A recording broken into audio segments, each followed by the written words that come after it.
Butternut is a type of winter squash that grows on a vine. It has a sweet, nutty taste similar to that of a pumpkin. It has a tan yellow skin, an orange fleshy pulp with a compartment of seeds in the blossom end. When ripe, it turns increasingly deep orange and becomes sweeter and richer. So when growing butternut fast, it's important to know that it has a long growing season of about 110 days. Warm season plant squash seeds can be sown directly into the ground outdoors or started indoors early and then planted outside. Now, to learn more about this, let's do it practically in the farm.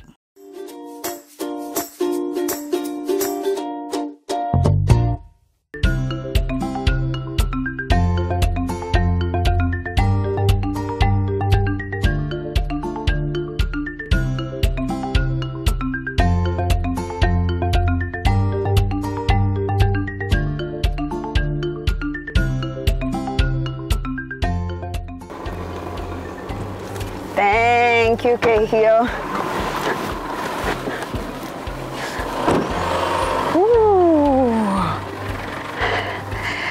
Hello and welcome to yet another exciting episode of Kilimo na Biashara show. And remember, this is a show that brings you different types of farming methods and all emerging trends in the agribusiness world. Well, look around here.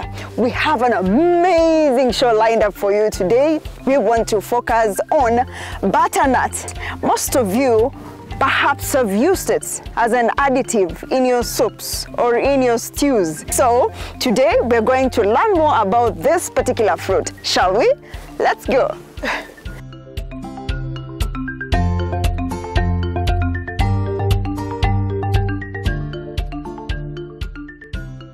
Have you noticed something as well? What I've spotted is that they only have yellow traps. In most of the farms, they have blue and yellow.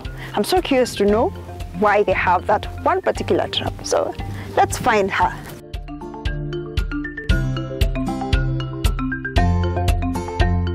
Gladys! Hi, hello! Hello! How are you? I'm good. I'm always at the farm. You're always at the farm? Yeah!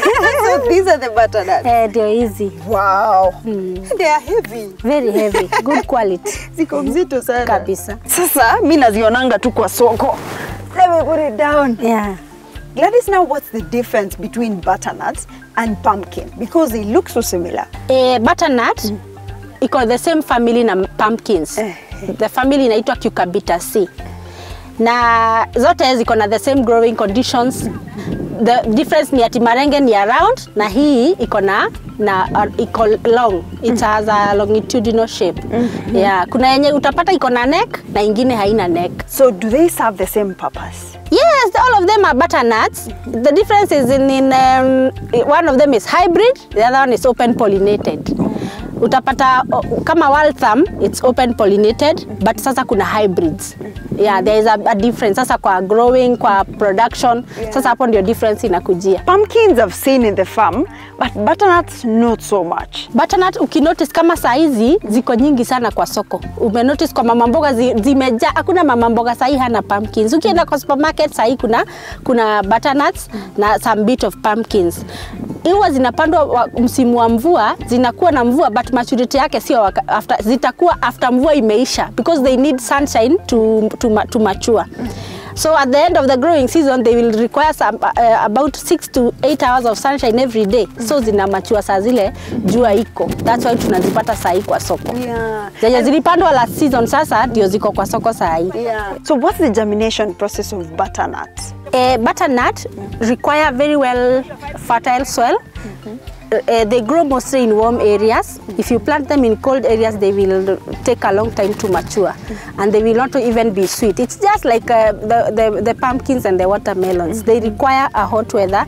The soil should be fertile and well aerated. In planting, you require, for 1 acre, you require about 500 grams to 600 grams. For Leon F1, it's a hybrid. You require to do some, like this farmer now has done on drip irrigation, but you can also do it on furrow irrigation.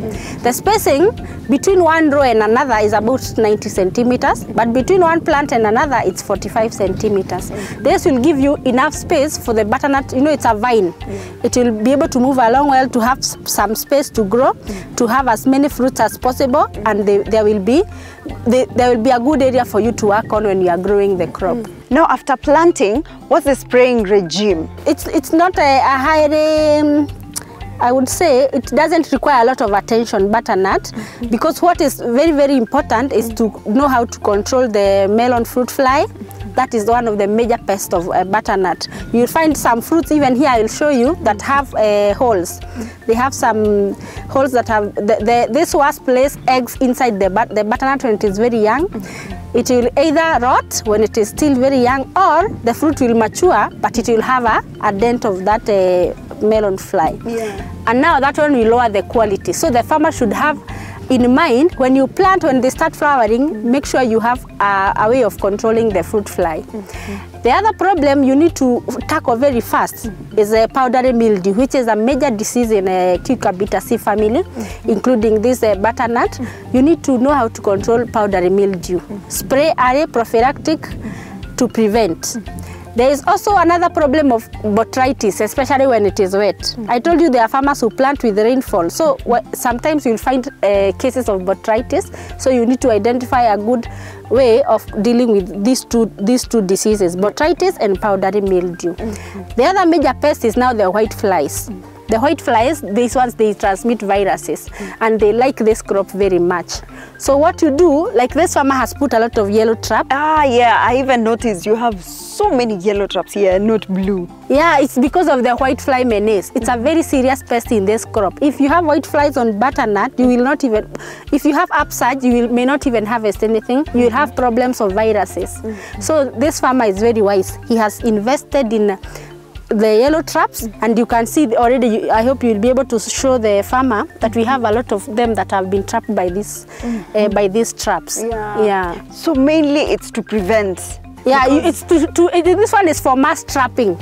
If we had white flies here, we put these rolls for mass trapping. It will capture a lot of white flies. Then when you come and spray, they fly away and then they come back later. Yeah, so the white flies will be attracted to this trap, and they will all go there and they'll get stuck there. Yeah, I'm sure there are different stages when it comes to planting of butternut. What are those stages, and what should be keen on every stage? Okay, the first stage is on planting. At planting time, you need to put well decomposed manure in your soil. You also need a base dressing of a high P. By P I mean phosphorus, like DAP, because when they are young they need P for development. Then later, when they are at vegetative stage, you need to put an NPK like 17-17, a balanced one, so that you can have good vegetation. At that time also they have started bearing flowers, because it's a vine. It is going to make the flowers will come very early, so you need to top dress at maybe the second month. Then when it is at almost fruiting stage, now the fruits are quite big, you need to put enough of potassium and calcium to have very hard skin on the butternut. You also need to have them to grow big, to enlarge the size. So those are some of the things that a farmer maybe would do at each stage. Yeah, together with now crop protection should be done very well. Gladys, and since you say that it grows so well in hot areas, does this mean that it's a heavy consumer of water? The butternuts are grown in hot areas. So it requires a lot of water for expansion, just like watermelon. You require adequate water throughout the growing stage until when they are mature. So when you plant, make sure there is enough water to enable you to have the right size that your market wants. So watering should be done at least, if on drip irrigation, 1 hour every day, or those people who do like 3 times in a week. Yeah, they should have enough water in the soil for the butternuts to grow. I'm just curious, what are the nutritional values of butternuts? For pumpkin, we know, is it the same? Butternut, the reason why maybe we are seeing it now with mama mbogas even at the lowest place is because they are food for our kids. It's a very good food for weaning children, because it has vitamin A and vitamin C, and you know the importance of vitamin A and C. Then it is also a very good It's also a very good product for those people who want to process to make oils. There are people who make oils from the seeds of butternut. So there are people who grow it mainly for commercial purposes. Then there are people who even make flour. You dry the butternuts and then you make flour, which is also sold for its nutritional purpose. Yeah, I remember you said even if mama mbogas can access this, how is the uptake in general market, like locally? Uptake in Kenya, I would say it is people already know butternut. They are consuming it at a very high rate, but we never have it all the year round. We have it sometimes, then sometimes we don't have. That's why sometimes, like now, it's cheap. One piece is going for 50 bob. But when there is no butternut in the market, you'll find one piece at 150 shillings. But we also have people who are exporting the hybrid. The hybrid ones, they are being exported to EU market. So you either produce this for local or you produce it for export market. Gladys, can I plant butternut throughout the year without rotating? Remember, I've always told you about crop rotation. And you have seen the pests that are attacking this butternut, like those powdery mildew, those diseases, botrytis, white flies, aphids. They need you to rotate the crop so that you plant another crop that is not friendly to those pests, and also to replenish your soil.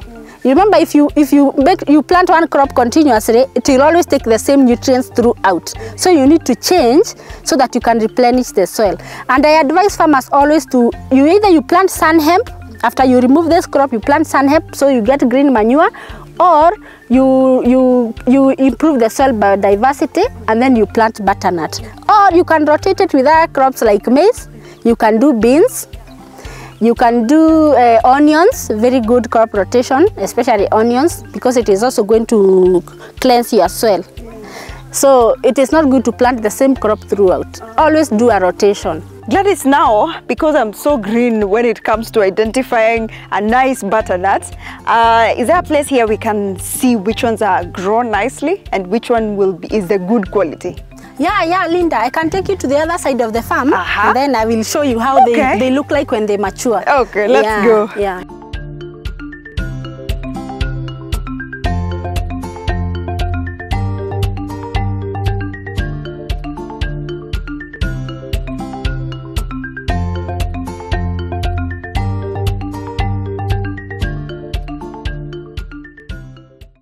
Now, this is a thick, rich butternut squash soup with tons of flavor. Would you like to prepare this? Well, quick tips for you. You can use pumpkins or swap them out for butternut squash for a milder flavor. It makes a great nutritious meal for older babies and toddlers about 9 months and older. Well, heat oil and butter in a heavy saucepan over medium-low heat. Add onions, carrots and garlic and saute for 5 minutes until translucent. Add the butternut squash and salt and pepper and saute it for another 3 minutes. Add the chicken stock and let it simmer till the vegetables are tender. Blend the combination and then simmer it for 5 minutes with milk. You can adapt the ingredients to your taste. You can omit the salt and pepper if you're making it for toddlers. Add red pepper flakes, curry powder and extra garlic if you like it spicy. And there is your butternut soup. Delicious, huh?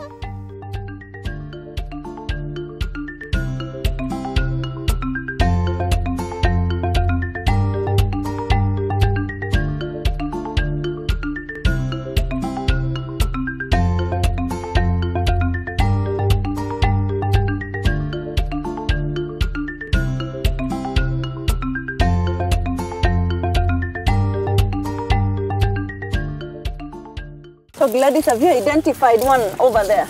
Yes. I have one here. You can check this one. This is the favorable one now. Yeah, very good for the market now. Yeah, wow. That's a very good one. Did you hear that? This is the favorable size that is in the market that people have the best preference for. So Gladys, aside from the size and everything, I've seen there is so much yellowing here in the leaves. Yeah. Is it a disease or it's just the stage? You notice that some of it, this yellowing, it's in a some of the butternuts where we have picked these ones that have turned dark brown, the leaves are quite yellow. Because yellowing is a sign that maturity has started occurring on this butternut. So for you to know that they are ready, you will find your crop now will start yellowing, and the fruit will also start turning brown. Initially they were green with green stripes, now they are turning dark brown. So when they are ready kabisa, you see the brown color, and if you also pinch with your nail, if you pinch with your nail, it should have a hard skin. Now that one is ready for the market. I see this particular area is really ready for harvest, but now for a farmer, before you harvest, what are those practices that you really have to be keen in readiness for harvest? In readiness for harvest, just like watermelon, you should stop watering the crop 2 weeks to harvesting, so that now the leaves will now turn yellow, turn complete yellow, so that this now the food will now go back to the fruit to work on the size of the fruit. So no watering, 2 weeks to harvesting. Again, also don't spray. This is a crop that you don't require a lot of spraying. When you control the melon fly and the powdery mildew, then there is no other major problem that you are going to encounter if it's during the hot weather. So don't spray the last 2 weeks and don't water. Yeah. Gladys, and you see now this particular crop has grown in vines and they're so closely knit together.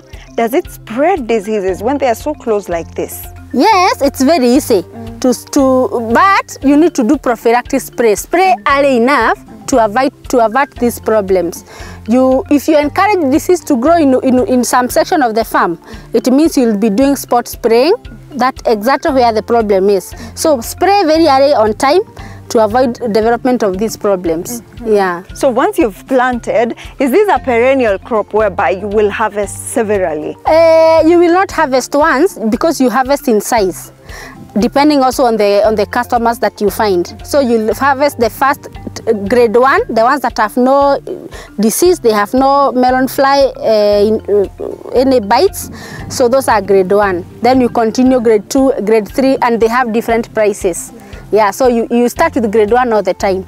Yeah. So grade 1 is the best? It's the best one, yes. So how many times can you really harvest? If it's a market where the farmer is taking, like to Marikiti market, they will harvest all the grade 1 and grade 2 the same day, then they will sort them out and they will all go to the market. So you can see if they have uniform maturity, like in Leon F1, you will find that all the fruits are uniform. So you'll harvest once, you take them to the market, and you are done, you plant another crop. So I've heard you say Leon F1, but for a farmer who's intending to venture into this particular farming, which one is the best variety? I would recommend Leon F1 first because of its early maturity. It will take around 90 days to mature. It also has uniform fruits. You will find that some of them will have huge fruits and others very small. So for Leon, you will find most of them will range between 2 to 3 kilos, which is very good for our market, both local and export. The other thing about Leon is that it has a very good taste for the market. You know, there are those butternuts you eat and you feel they are very watery. Yes, like it has some string inside. So with Leon F1, it is very good, compact inside. And it is also very preferred in the market. Yeah. And Gladys, I'm just curious at this point.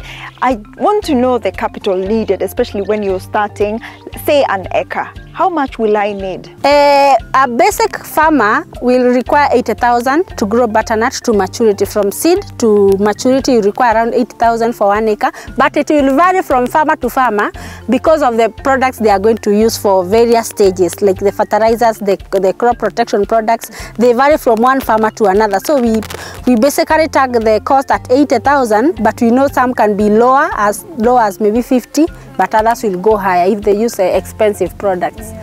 So for 1 acre, you require have a kilo to 500 to 600 grams to plant 1 acre. The butternut seeds are not very expensive; they are a bit cheap.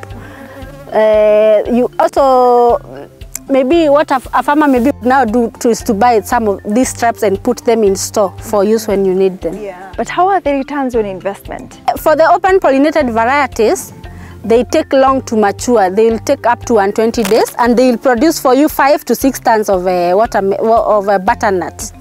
But for hybrids like Leon, they will take 90 days and they'll give you 12 to 18 tons. So the choice is for the farmer. You want to produce more butternut with good price. Mostly in the market, customers will not know the difference, but the one that has a long neck is mostly the hybrid one. So if you want to harvest more, you grow the hybrid so you can get at least 12 to 18 tons. Yeah. But how is the pricing so far? Currently, the prices are going at 35 bob per kilo. And when they buy at a kilo, for us, at the end consumer, they will sell per piece. They usually buy one piece at 50 bob, 60 bob, depending, because I've also seen one, like yesterday I asked, it was around 120. So the prices are varying, depending on where you bought the fruits. So it's a high value crop, huh? Very. You won't find a butternut that's below 50 shillings. It's a very high value crop for any farmer to invest in. Judging from what you've told me, Gladys, sounds like it's a profitable venture, but I'm just curious. What are the challenges that this particular farmer is experiencing? Challenges is water. If you don't have enough water, you may not be successful in this business. Yeah. So it needs a lot of water. You need water in all the stages until 2 weeks to maturity. You need water. Gladys, I see this farmer has drip irrigation, and also you mentioned that a farmer can use furrow, yeah? But I'm just curious, for someone who has not installed either of the two, can you just depend on rain fed? Yes, it's possible to do butternut on rain fed. Actually, we do it. Even myself, I've done it once. You plant at the onset of rains. If the rains will come for 2 months, the crop will be having, by the time the rains are stopping, you'll have fruit, they will have all developed fruits. Then from there it will be hot and your butternuts will be remaining like 1 month for you to harvest. So people do it like in these areas where butternuts are grown in large quantities in the areas of Mogotio towards Marigat. They do a lot of butternuts and it is purely rain fed, and they produce a lot of butternut from that side. So what's the best thing about this butternut? The best thing about it is that it is a affordable crop for young children. That's the beauty of it. Now, parents, just when you want to win your child, you are not thinking about anything. You only think about butternut. Wow, today you've sorted a lot of people, especially winning mothers, yeah? And also our farmers and aspiring people you've inspired today. Thank you so much. It's always a pleasure to have you in the show. Thank you. Wow, and also thank you for being with us today, for joining us. I hope you had your pen and paper and you've noted a lot about this particular type of farming. Quite unique and it's fast moving, so you might as well think about this. This particular area is quite dry. It's Kitengela in Kajiado County, but look at this. Super productive, right? And you've had the nutritional values. Wow. Just here on top of the roof. So thank you so much for being part of the show today. I truly appreciate. My name is Linda Koskei. See you again next Friday for yet another exciting episode of Kilimo na Biashara. See you then.